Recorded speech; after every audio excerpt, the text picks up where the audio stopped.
Why do we experience pain in life? Because this is one of the hardest questions to answer.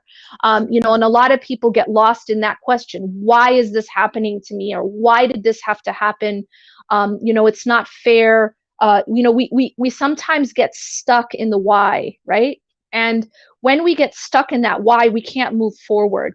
So I think it's very important that we have an understanding of what pain is and why do we experience pain. First and foremost, we know from an Islamic perspective, we know as believers that this life is not perfect, that this life is not Jannah, and rather this life is a period, a temporary period of test for us. Now, when we say that this life is a test, we also should not misunderstand that word, because sometimes when people hear, when they learn the idea that this life is a test, but then they think that it's a test in the sense of like a professor tests you, right? So when a professor tests you, he or she gives you a test, steps back, doesn't give you any help, and doesn't know how you're going to do, right? Until they see the test.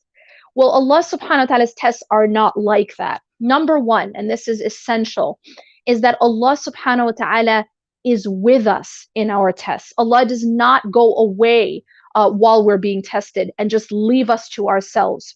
The only time we are left to ourselves during a hardship is if we leave Allah subhanahu wa ta'ala, if we close the door on Allah subhanahu wa ta'ala, if we distance ourselves from Allah. But Allah will never leave us unless we choose to leave Allah subhanahu wa ta'ala.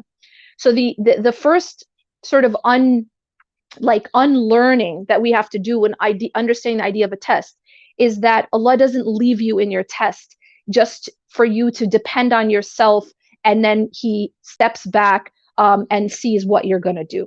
Rather, Allah subhanahu wa ta'ala is with us in that test.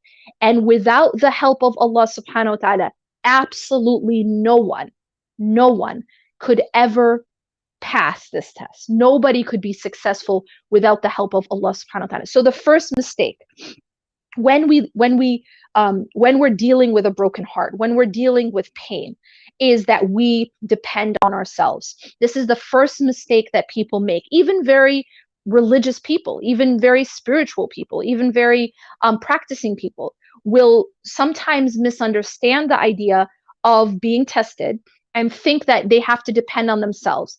So many people will harden up. This is also one of the coping mechanisms that people will employ in order to sort of deal with the test. So what they'll do is they'll harden up, they'll depend on themselves, they'll be like, okay, this is a test, I can't show any emotion, I have to be strong, right? And of course, the false definition of strong usually means I have to feel nothing. I have to show no emotion. I have to be stoic about this. Otherwise, I'm not being patient. One of the biggest mistakes that we make, and one of the main reasons why we actually cause further suffering to ourselves, is that we depend on ourselves when we are going through our difficulties. We think that Allah is testing me, and therefore I need to depend on myself. I need to harden up. There's this idea of sabr being equated with a hardness, right? That I don't cry, I don't show sadness, I don't show emotion. These are all false concepts of sabr.